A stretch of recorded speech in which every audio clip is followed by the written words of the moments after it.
Olá, alunos!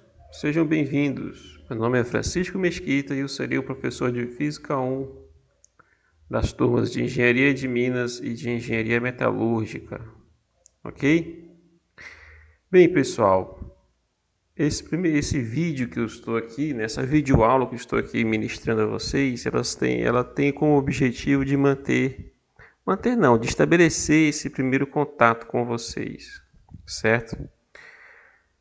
Mostrar para vocês como será a disciplina e a ementa da disciplina, ok? Como será esse curso de Física 1, né? Então temos aqui 5 pontos a serem, digamos assim, discutidos com vocês. O primeiro ponto, pessoal, é um ponto que já está todo mundo familiarizado praticamente, né? Então serão 3 provas, certo? A soma das 3 provas irá totalizar 100 pontos, né? Teoricamente. Em teoria, são 100 pontos que o aluno consegue alcançar na soma dessas 3 provas. Então, o que acontece? Se a soma S for maior ou igual a 60, o aluno estará aprovado. Se a soma S for maior ou igual a 40 e menor que 60, ele vai para o exame final. Aí, nesse caso, no exame final, ele terá que tirar uma nota maior ou igual a 60, certo? E se o aluno vier a obter 40 pontos, uma soma inferior a 40, infelizmente ele estará reprovado. Bem, pessoal, aí vamos para o ponto 2, que são as provas. Então, teremos 3 provas, 2 com a mesma pontuação, que é a P1 e a P2, 30 pontos, e a última prova com 40 pontos, certo? Francisco, como é que serão as provas? As provas serão online, certo? No Google Forms, e terão duração de 24 horas, certo? Ou seja, as provas, vocês terão um link, né, como está escrito aí no ponto abaixo, né? Esse link será disponibilizado no Teams e vocês vão ter acesso à prova, certo? E aí o que acontece? Vocês vão ter 24 horas para fazer a prova será disponibilizada 1 hora antes do início da data, né? Por volta das 23, talvez um pouquinho menos, né? Às 22, a partir das 22, 23 horas. E ela ficará acessível durante 24 horas. Passou o prazo de 24 horas, o link será cancelado, ok? E aí vem um ponto importante, pessoal. Um ponto importante. Caso haja algum problema, alguma eventualidade, alguma coisa tipo a internet caiu, faltou energia em casa, a conexão estava instável, meu notebook quebrou, meu celular deu problema, certo? Tudo bem, eu não vou ser rigoroso em relação a isso não, porque imprevistos acontecem. Contudo, vocês terão 72 horas, ou seja, 3 dias após a aplicação da prova, para entrar em contato comigo via e-mail, certo? Eu vou estar disponibilizando o meu e-mail lá na plataforma Teams, ok? E uma vez que vocês entrarem em contato comigo via e-mail, certo? Vocês vão comunicar no e-mail, olha, Francisco, aconteceu isso, tive esse tal problema, por favor, venham por meio dessa solicitar a segunda chamada. E aí a segunda chamada será aplicada 7 dias após a comunicação, certo? Ou um pouco antes ou um pouco depois, mas em média sempre 7 dias, correto?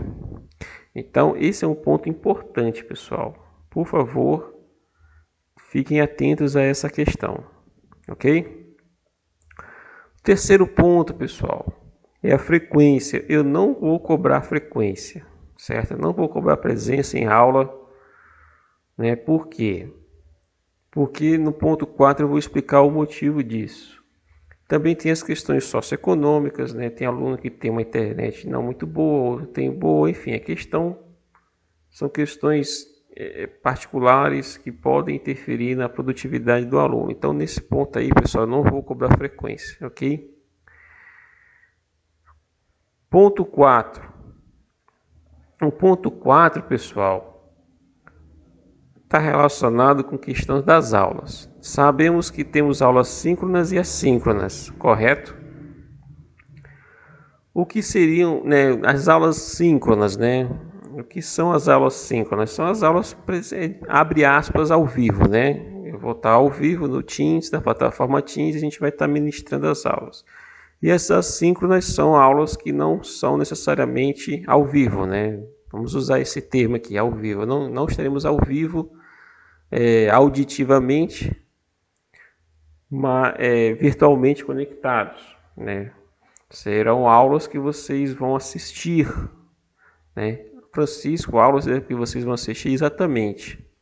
Serão aulas gravadas. Então, as aulas assíncronas são aulas gravadas, certo? Que vão estar disponibilizadas no Teams e também no YouTube. Exatamente, pessoal. Depois eu vou explicar um pouco melhor sobre isso, certo? Vão estar disponibilizadas no YouTube para vocês assistirem essas aulas. Inclusive, esse vídeo aqui também estará disponível no YouTube, certo?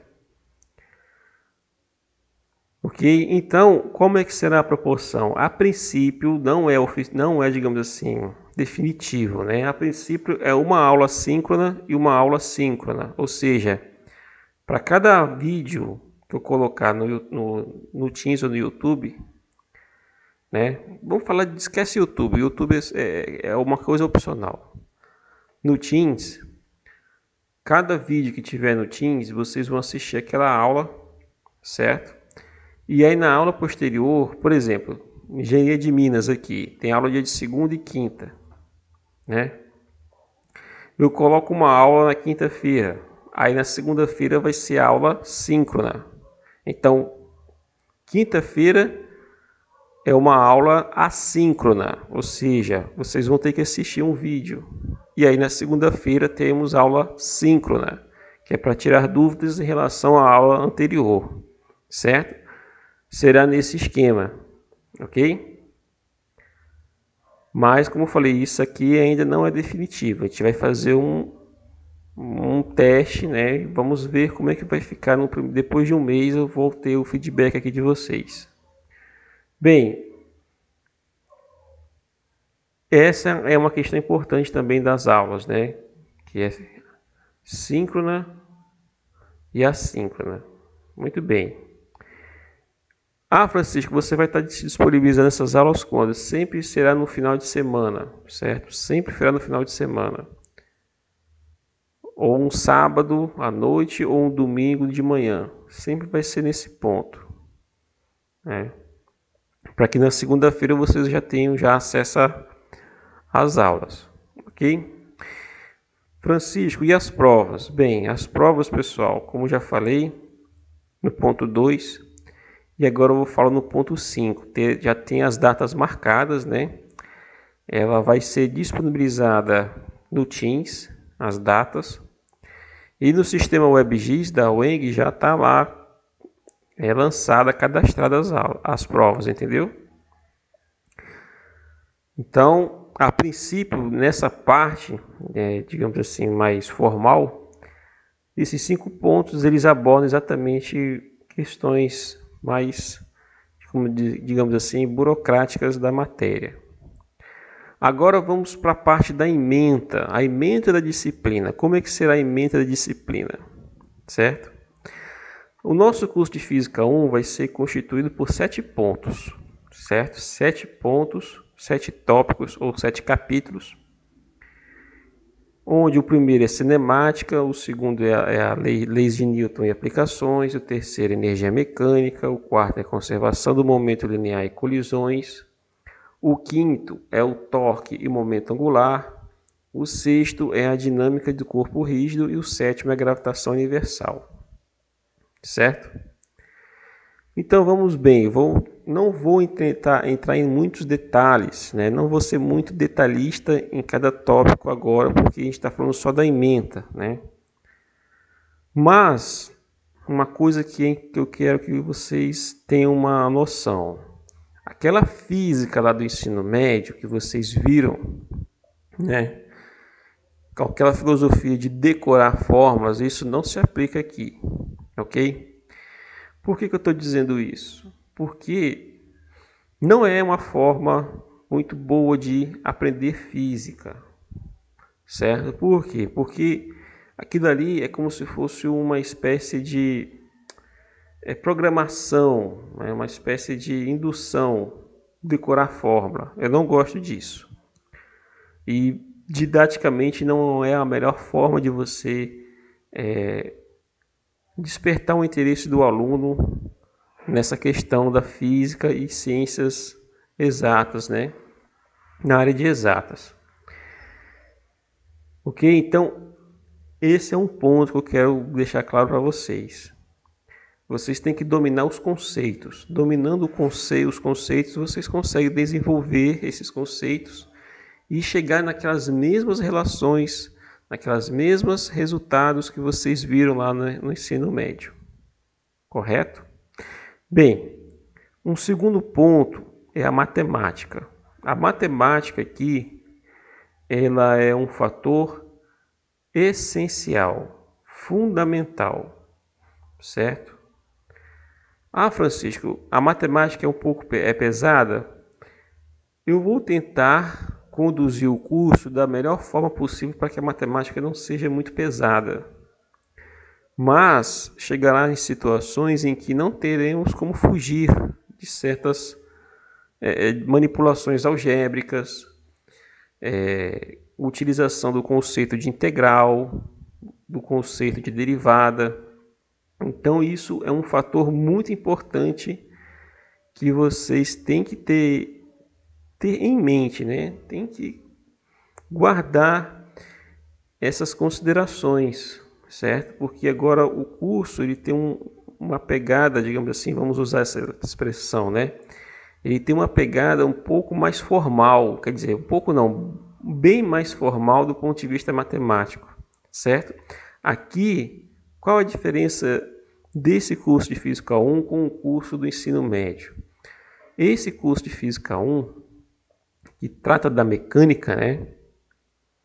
Que é a questão do movimento, ele investiga a causa, a origem e também ele investiga o que? O desenvolvimento do movimento, né? O desenrolar do movimento. Né? Nesse ponto aqui, qual é a diferença entre esse curso de Física 1 e o que vocês viram lá no ensino médio? Lá no ensino, aqui vocês vão ver, né? Eu vou mostrar a vocês, né? O objetivo é mostrar, com base nos conceitos básicos, como se obtém aqueles resultados mais gerais, né? Aquelas expressões, por exemplo, a expressão da função horária da posição em função do tempo, né? Ou a função horária da posição, como era chamada, né? Que tinha até um apelido que é o sorvetão, né? Que é S igual a S0 mais V0, né? T, que multiplica T ao 4, multiplica T, né? Que é a temperatura, perdão, que é o tempo. Então, pessoal, é isso. Essas questões vão ser muito bem desenvolvidas, muito bem argumentadas aqui, ok? E já na primeira parte da disciplina, que é o ponto 1, a gente já vai utilizar esses conceitos. E teremos uma novidade aqui, que é o que? O uso da ferramenta chamada vetor, certo? Ah, Francisco, a cinemática está escrita escalar e vetorial. Sim, mas a escalar ela é uma consequência, não vou nem dizer consequência, ela é uma particularidade de um caso mais específico, né? É uma particularidade do caso onde você sai de um mundo tridimensional para um mundo unidimensional, certo? Eu vou já abordar isso com vocês. Mas é fundamental que nessa parte aqui se tenha também, eu não vou dizer o domínio pleno, mas que tenha pelo menos um conhecimento básico de vetor, certo? De operações vetoriais. Soma de vetores, multiplicação de um vetor por escalar, produto escalar entre vetores e o produto vetorial entre vetores. Também aquela parte de identificar componentes, né? Separar o vetor em componentes, também isso é muito importante, certo? Ok? Então, Francisco, mas e a questão da parte escalar? A parte escalar, pessoal, ela é uma parte, como eu falei agora há pouco, é uma particularidade do caso que é unidimensional. Se eu tenho um exemplo simples, não vou entrar nem em muitos detalhes. Se eu tenho uma partícula, né, muito pequenininha que se move num tubo que é tão fino quanto uma linha, por exemplo, uma linha de costura. O movimento dele vai ser restrito somente a uma dimensão, né? Então, não há muito, do ponto de vista prático, não há muito, como se diz, a obrigação de você utilizar a natureza vetorial nessa questão, porque é um movimento unidimensional, certo? Agora, quando se trata de um movimento realizado por uma partícula ou por um objeto em que você tem duas dimensões, por exemplo, uma formiga andando sobre a mesa, ela vai descrever um caminho que precisa de duas dimensões, certo? Ela precisa, então, nesse ponto aqui, nesse exemplo, ela precisa de coordenadas. E quando a gente fala de coordenadas, a gente estamos falando de posição. E se a gente fala de posição, já estamos falando de vetor posição, certo? Que é o ponto que a gente vai entrar aqui. Então, pessoal, veja bem isso. A cinemática, ela é, de forma geral, vetorial. As grandezas, não é nem grandeza, as variáveis, chamam posição, deslocamento, velocidade e aceleração, elas são o quê? Elas são de natureza vetorial, certo? Vetorial. Porque o mundo real que a gente vive é um espaço 3D, certo? Lançamento de projéteis. Uma pessoa, um jogador de futebol, quando ele chuta uma bola, ela está descrevendo um projétil, né? Numa primeira aproximação, né? A bola está funcionando como um projétil, certo? Então, temos que abordar um movimento como sendo o quê? Bidimensional. E aí tem que entrar a questão do vetor, ok? Então, conceitos como posição, deslocamento, velocidade e aceleração estarão abordados aqui no curso de Física 1, só que do ponto de vista vetorial. Trajetória, pessoal, né? Pode também ser interpretado como caminho, né? O caminho que uma partícula descreve ao sair de um ponto para outro ponto, né? Pode ser também interpretado como sendo trajetória também, certo? Que seria a soma de várias outras posições à medida que o tempo vai passando, certo? Mas a gente vai entrar em detalhes sobre isso posteriormente. Vamos falar da diferença entre deslocamento e distância percorrida, que nem sempre o deslocamento é igual à distância. Velocidade e aceleração também será abordada. Agora, um conceito novo que vai entrar aqui, nessa cinemática, é o conceito de instantaneidade. Não vamos mais abordar os conceitos de velocidade e aceleração do ponto de vista média. No ensino médio a gente fazia o seguinte, um objeto saiu de um determinado ponto e foi para outro determinado ponto. Saiu do ponto A, foi para o ponto B.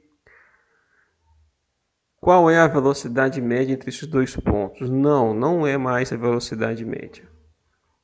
Vamos abordar a velocidade instantânea, ou seja, na trajetória que foi descrita desse objeto que partiu de um ponto A até um ponto B, qual é a velocidade dele no determinado ponto, na determinada posição entre esses dois pontos, certo? Então aí já é a questão do quê? Da instantaneidade. E Francisco, como é que a gente consegue determinar a velocidade nessa condição, nessa situação? Então, pessoal, vamos abordar essa questão. E aí entra a questão do limite, né? Limite do que? É o conceito do cálculo 1, onde você toma o que? O limite de uma função dentro de um intervalo, né? Que no caso aqui é o tempo, tão pequeno quanto eu queira. E esse intervalo tão pequeno quanto eu queira é o que? É a variação do que? Do tempo, né? Ou seja, novamente, se eu tenho um objeto que sai do ponto A e vai para o ponto B, a variação do tempo, né? Ou o intervalo de tempo é o que? É o tempo que demora para chegar no ponto B menos o tempo inicial, né? Então, nessa questão, o que acontece? Se a gente tomar esse intervalo de tempo, esse ΔT, o famoso ΔT, muito próximo de zero, eu estou fazendo o limite, certo? Então, esse intervalo de tempo ele vai se tornar um instante. E aí a gente, consequentemente, entra no conceito de quê? De derivada, certo? Então, a gente verifica o quê? Que a velocidade e a aceleração vão ser dados através da derivada, certo? Então, vamos aplicar aqui o conceito de derivada já no primeiro capítulo aqui. Mas não se preocupe que são coisas simples, não serão nada coisas assim difíceis de serem abordados, né?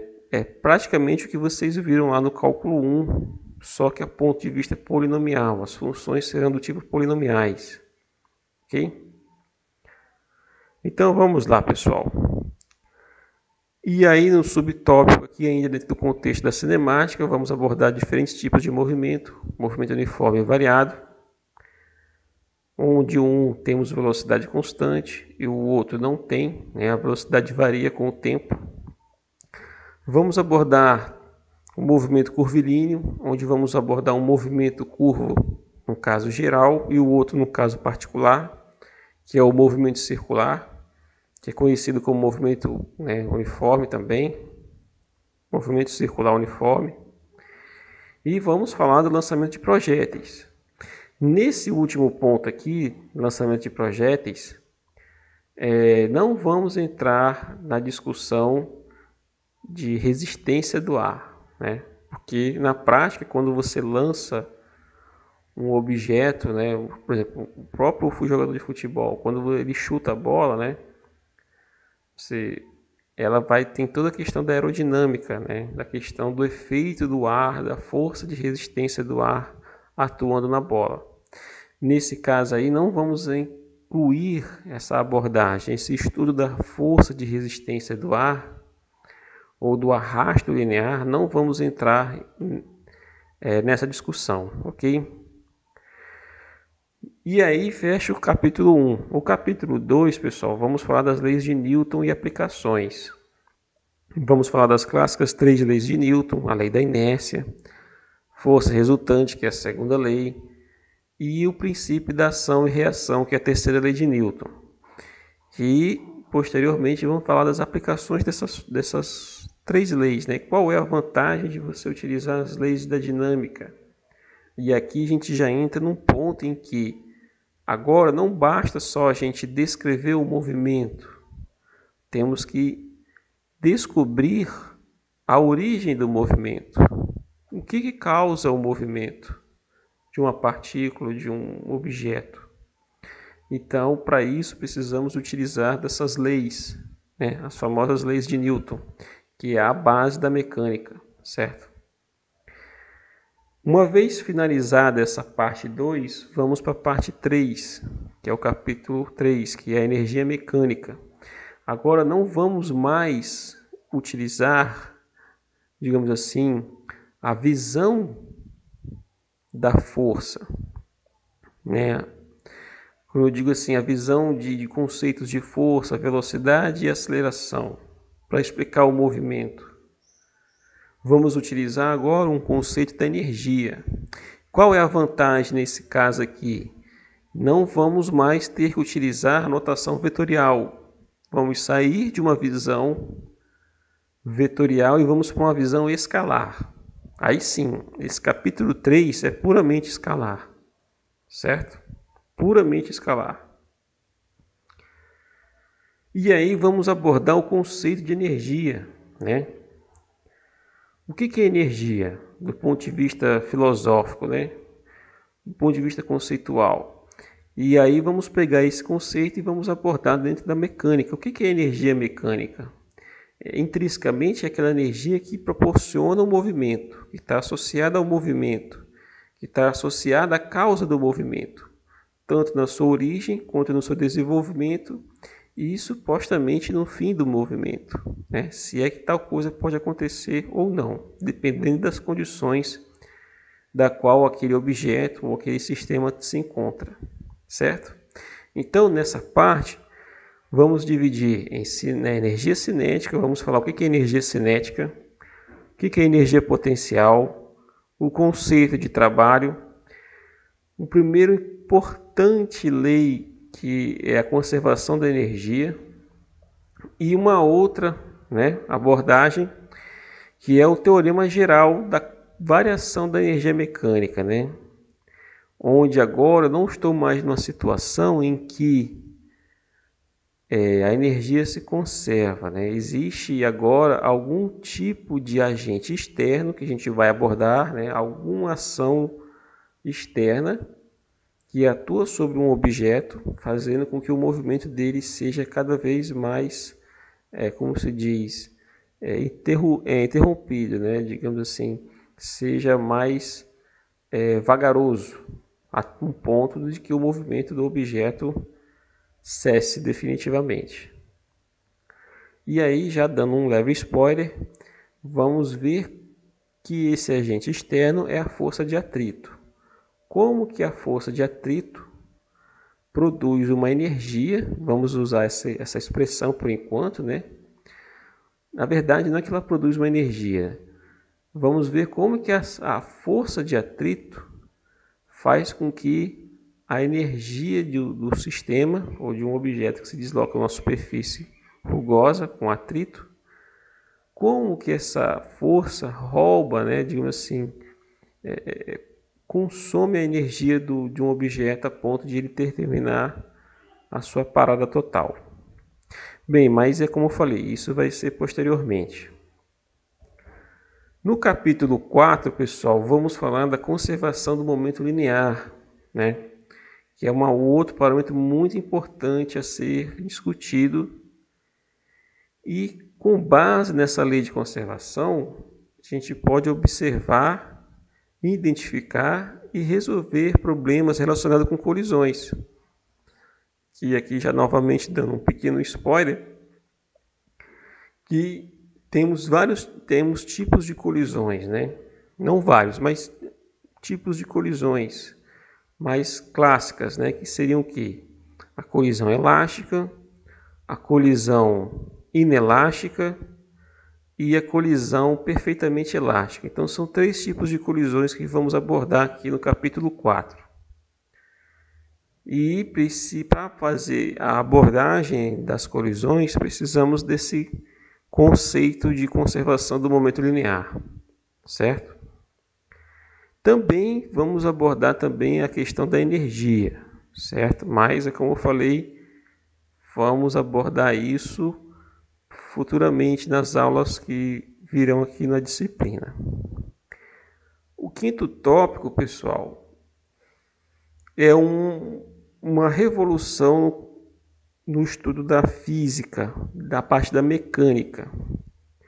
Vocês vão se deparar com uma situação em que vamos sair daquela, digamos assim, visão de um movimento onde faz descreve uma trajetória linear, né, para um movimento em que agora não é mais translacional, ou seja, eu não estou tendo um movimento de translação, ou seja, eu não estou tendo um movimento onde um objeto percorre um caminho linear, digamos assim.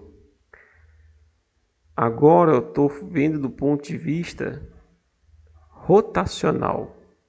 Então o torque e o momento angular, eles são parâmetros, eles são variáveis importantes, porque são eles que vão assumir o papel, né, de equivalência da força, que seria o caso torque, e do momento angular em relação ao momento linear. Então seria a equivalência, né? Como que essas duas grandezas vão, digamos assim, descrever a dinâmica da rotação de um objeto. Repare que agora a dimensão do objeto já é relevante no estudo, certo?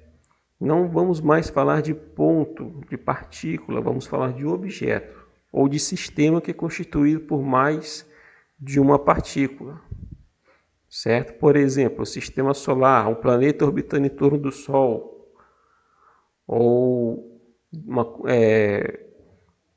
uma estrela, uma galáxia colidindo com outra, claro, né? Tudo isso são exemplos em que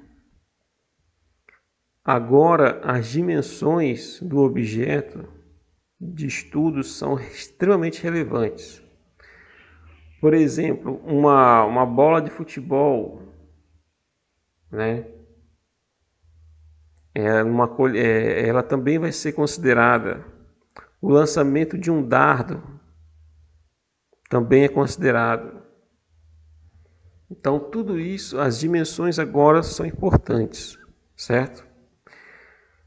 Ok? E aí, isso vai dar base para o quê? Para entrarmos no capítulo 6, que é a dinâmica do corpo rígido. Porque agora a gente vai falar, como dito anteriormente, né? A gente vai estudar a dinâmica desse corpo, né? Esse corpo ele pode agora realizar movimentos que não são mais restritos a largura, a altura, no caso, movimento vertical ou movimento em cima de uma superfície, né? Por exemplo, o peão, a própria bola de futebol. Por exemplo, quando se chuta uma bola de futebol, o que acontece? Ela vai rotacionar em torno do próprio eixo e ela vai deslizar também na superfície, certo? Ou no ar, ela pode fazer os dois, certo? Então, nesse caso aqui agora, as dimensões do corpo elas são relevantes, ok? Então, os conceitos de torque e momento angular vão ser muito utilizados nesse ponto aqui no capítulo 6. E aí entra a questão que eu quero abordar para vocês da forma como vocês estão em relação aos vetores, certo? Vocês têm que estar, não vou dizer afiado, mas o nível de conhecimento é necessário um conhecimento básico em relação às operações vetoriais mais, digamos assim, tradicionais, como produto escalar, produto vetorial, particularmente produto vetorial, né? O produto vetorial vai ser muito utilizado aqui no capítulo 5 e no capítulo 6. E finalmente o último capítulo, que é o capítulo 7, né? Vai falar da gravitação universal, da lei da gravitação de Newton, que une a parte da mecânica celeste, né? Planetas, atração gravitacional entre a Lua e a Terra e a Lua, como a força gravitacional interage no sistema solar, né? Enfim, é digamos assim, uma prévia de uma análise, digamos assim, astronômica, né? de corpos celestes, né? Digamos assim, da interação entre corpos celestes. Mas não se preocupe, vai ser uma abordagem tranquila, simples, certo? E posteriormente, ainda nesse capítulo 7, vamos falar também da energia, né? Da mesma forma como existe a visão da força, né? Que é uma visão vetorial, também temos que ter uma visão escalar também das interações entre os planetas, que no caso aí é relacionado com a energia mecânica, que seria a aplicação do capítulo 3 dentro desse capítulo 7. Só que aí no caso aí vamos abordar o conceito de energia potencial, né? Como é que é a energia potencial gravitacional, no caso aí entre planetas, certo? Ou entre satélite e planeta, ou entre um asteroide e um outro asteroide, certo? Mas de forma muito simples, sem se aprofundar de forma muito específica, né? Sem entrar em muitos detalhes na questão da matemática, né? Tentar ser o mais sucinto possível, né? Sem muitos detalhes. E finalmente ver as famosas leis de Kepler, né? Que são 3 leis de Kepler, né? Então, dentro desse contexto, isso fecharia o capítulo 7. Agora vocês querem saber o seguinte, né? Vocês devem estar se perguntando: e como é que vai ser dividido em termos de prova, né? Como é que cada prova, o que vai cair em cada prova? O capítulo 1 e o capítulo 2 vai estar relacionado com a P1, certo, pessoal? A prova P1 é o capítulo 1 e o capítulo 2.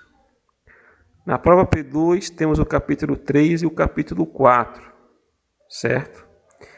E os capítulos 5 e 6 e 7, né, são o quê? A prova P3, certo?